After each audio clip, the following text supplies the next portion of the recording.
Good evening, ladies and gentlemen. I'm Hayley Jane. I'm hosting the Big Condo Records podcast here again with a lovely young lady called Leila. She's only 17 years old, but full of knowledge and beautiful charisma, and she's hoping to break into the world of music as a solo artist.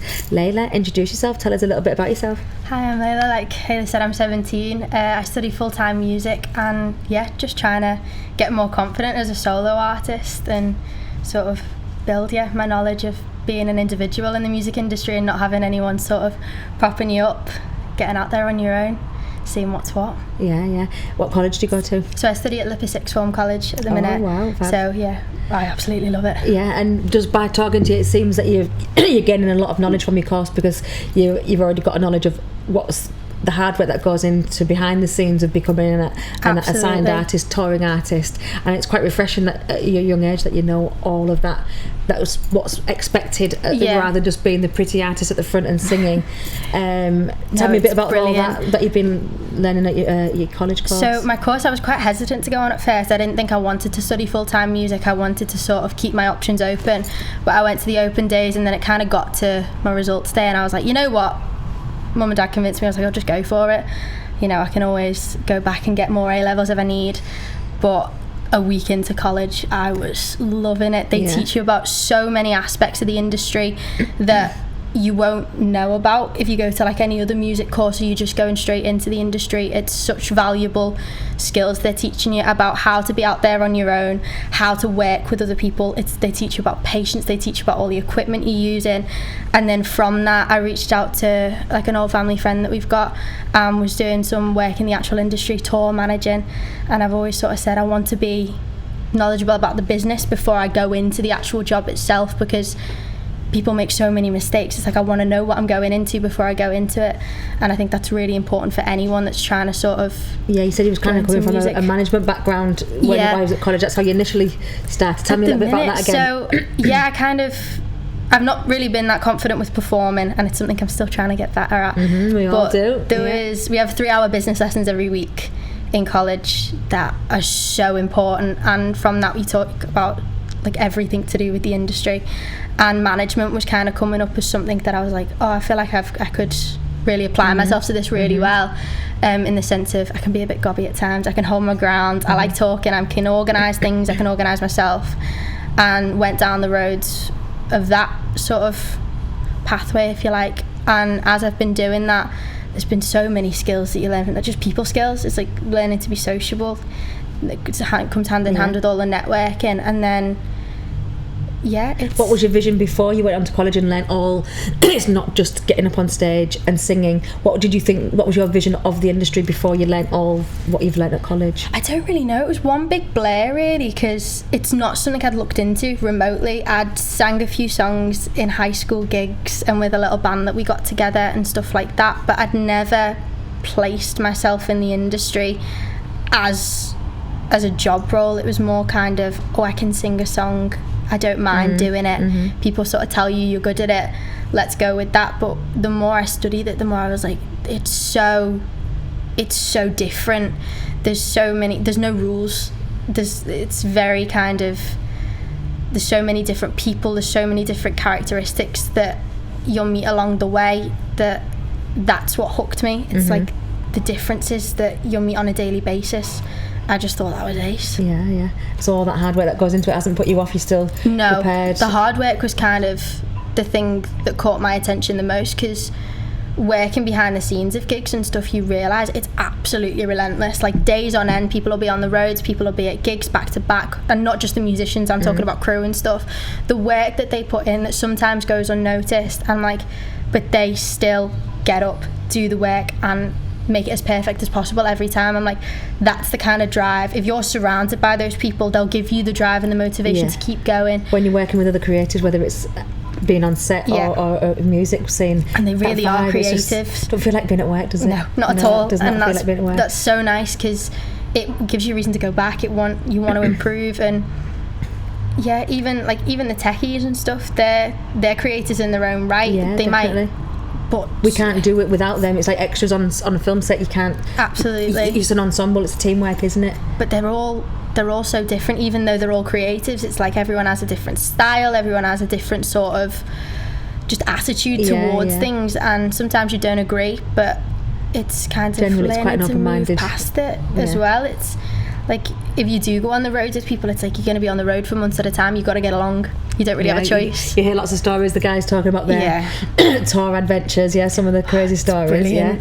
But at least you're, even at such a young age. People think I'm nutty because I think that's really appealing. All the hard work, some people are put off by it, but at least you've already got a really sound knowledge of it so far. The late nights, the tiredness, the people problems, I think it's all really interesting. Yeah, because it's about having that capacity to be able to find a solution for other problems and just exactly thinking on your feet. Yeah. I love that. Oh, should be a good one on your team. Should definitely be a good one on the team. No, I love it. It's all very interesting, and I'm still trying to find my feet with it, and figure out exactly where I want to go with things. But that's why college for me has been so eye-opening. And kind of insightful. A really safe space to do that, because you've got a safety net. Most people who go into the industry don't have that. We're really fortunate to have the tutors behind us who do have your back. Do you feel like you're prepared to go into the industry? Absolutely. Because a lot of people have to have second jobs. Myself, I've got several jobs, but I liked your attitude, what you were saying to me about what you intend to do rather than going to go get a job. Do you want to tell us about that? So obviously this time of year is very kind of looking at universities and stuff, and I've figured out that that's not for me. I love the actual work ethic of just going in and giving it a go, seeing what you get out of it. Even if I do have to have a part-time job, I'll do that, but I want to give 100% to the creative side of myself. So you don't want to finish your sixth form and go into and fall into the university route straight away? Not at the minute. I've looked at a lot of courses, and just none of them hook me in as much as just work does, and I don't really want to put that off any longer, because I feel like my college experience has very much been a uni experience, the freedom we've got and stuff. I don't want to carry that on for 3 years. I just want to go and give it a go. And 10 years down the line, if all else fails, I can go back and do uni again. I can go back and try things. If you've got an attitude of being open-minded and still happy to learn along the way and change your career path, then that's fine, isn't it? Exactly. Jump straight in, I hope. I can't wait to go into the deep end, see what happens. I can always I said, always go back, see what else happens. So are you in a band at the moment? Are you a solo artist? What are you doing? So at the minute, I'd love to be in a band. That's sort of what I'd envision myself, or just working with other musicians. I hate backing tracks. That's one of my pet peeves that I've found recently. I love working with musicians live, whether that just be an acoustic guitarist or a pianist or a full band. A lot of the work that I've done is in bands. Why do you not like the backing track? Do you feel restricted to stick to that interpretation of the song? Not necessarily, because obviously you can make backing tracks, you can chop and change them, but I'm like, why not use other people? Why not use other creatives' work with them? It's like, it feels like quite a waste, and I've thought about it in so many different ways, but it sort of comes down to, if I'm performing live, I don't want to, rely on a piece of tech. I want it to be real and authentic to what is then, not what I've practiced a million times over that stays exactly the same. It's like, you just get so many different emotions, exactly, which I think is really important. If you've got them there and you've got those people, use them. And a big thing that I've noticed in the industry, it's like, you've got to big people up. It's like, there's no point in people slating people's names, because you're all trying to get the same thing. There's not enough support in the industry, so you've obviously got to put yourself first and help yourself be the best performer that you can. But with that, you've also got to understand that you've got to help each other massively, and I think that's quite underrated in the industry at the minute. That'd be a nice thing for you to promote. I want to support each other, support other artists, because so many times you're pitched against each other and rivals are created, and it's not necessary. It's horrible, and it takes away from the music, because that's not what you want to be putting your energy into. It's like all the copyright stuff of people singing songs and stuff. It's understandable why people are doing it, but at the end of the day, if everyone put their efforts into actually, giving each other a helping hand, it's like everyone would go up so much quicker. We've all got our own individual special gifts, and it's just like, use them together. Band together, it'd be 10 times stronger. Oh, what a beautiful attitude that you're going to be sharing. So you're currently a solo artist, but you want to eventually get into a band? Hopefully, yeah. So I've done, like I said, most of the work that I've done has been in a band. It started off in high school when I was just doing performances here and there, a lot of solo stuff, and I've written for a while, but too much of a chicken to put it out there at the minute. So many artists, myself included, are like held back from I don't know what it or is. lack of confidence. It's crazy, isn't it? Because the stuff that I write is stuff that I talk about. It's very much about other people and, you know, my relationships with people in general and how I see things. So it's nothing that I'm afraid to say. It's more, you know, you're going to be judged, I guess, when you're singing, maybe. Yeah, I've never really been bothered by judgment. It's like, because music's so subjective. It's so one person could love a song, one person could hate it. It doesn't mean that it's bad. It just means that it's not their cup of tea, which is fine. But no, when it comes to your own music, it's like giving something up. It's like it's putting it out there for everyone to get at. That's fine, but yeah, I don't know. That's something that I'm still trying to work out. It's also getting the confidence to ask people to help you. I know, with that's it, the thing, as well. Excuse me, I've got a frog in my throat. So let's go back to the very beginning in roots, when you was like, how did it all start? Where did you be performing artists? So I was talking to you about this earlier. Also very recent, backtracking where I kind of first started getting into music, and I thought it was kind of college, end of high school, but like I was looking back in photo albums and stuff and finding pictures of me with like a little guitar and a microphone and stuff, dancing around with bangles on. And I think music's always been something that's there, always singing around the house. I remember my little iPod that I got and listening to it for hours.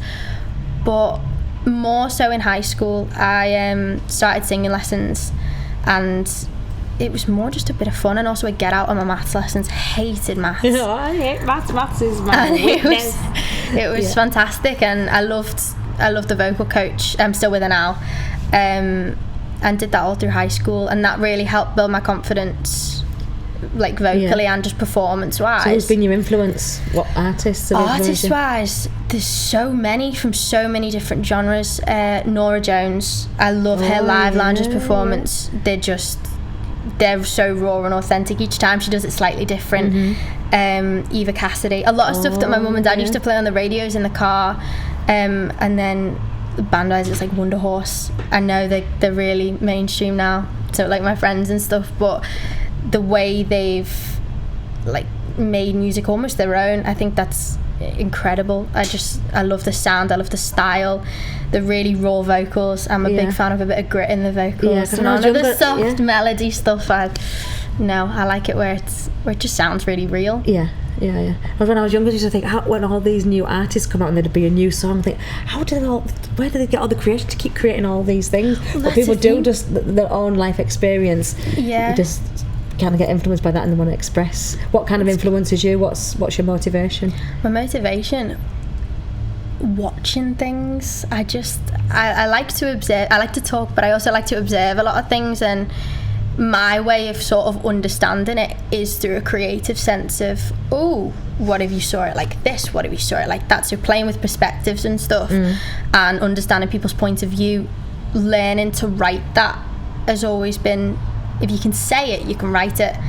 And I think that's been a massive sort of influence for me to start music as well, because that's what a lot of people are doing. They're taking stories that they've heard, changing how they see it to someone else's perspective, and saying it for them, but in a way that reaches thousands of people. But I think it's also crazy how people can understand it in different ways themselves. Which, everyone's interpretation is different, isn't it? Absolutely. So what kind of message would you have, like a moral message that you would have in your got a work? lot of morals. It goes with the song, really, because I think the music itself plays a massive part in how it's portrayed. So what genre would you put yourself in? At the minute, I'd probably say more indie rock. But I like taking vocal influence from different genres, like different techniques, different styles. But the actual music itself, indie rock. I love guitar.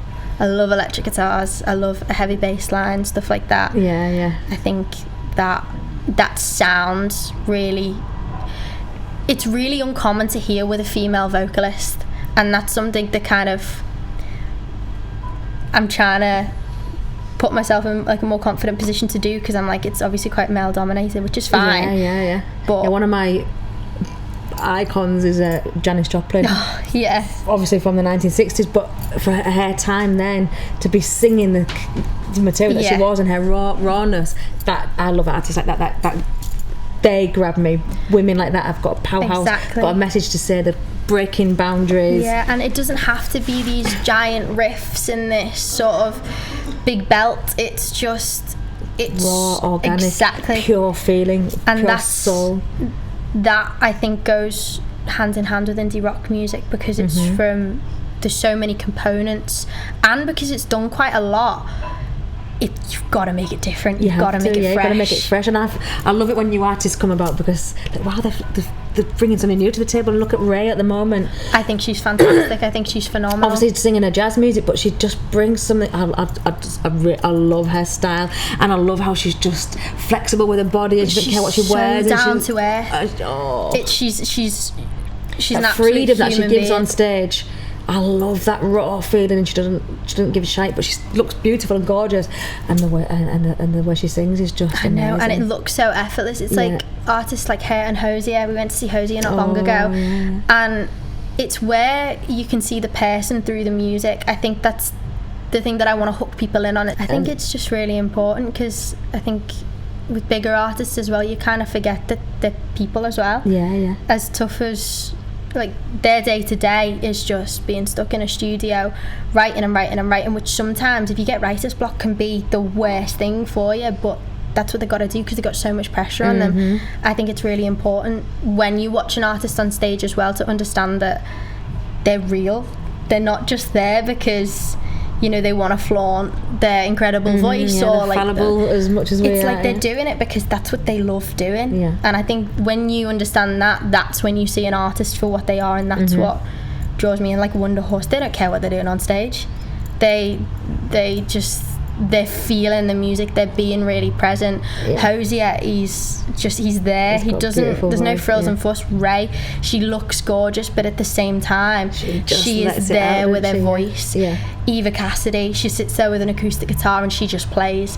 Norah Jones, she's got her piano, she's sorted. That's the kind of thing that I love. Yeah, me too. Along the same lines there, like Nina Simone and Etta Jones. Etta Jones,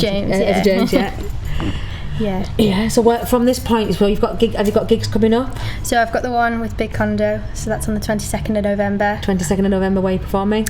It's Peggy McCool's, I think that's Peggy the name McCool's of it. in Warrington. Yeah, fabulous. That's the one. I've got one of my friends Popular from venue college for the Big Condo, accompanying me, Sonny on guitar, he's ace, which we're excited to do, hoping to whip out a few originals as well. Fabulous. We'll see. Build the confidence with that. How did you get involved with the Big Condo?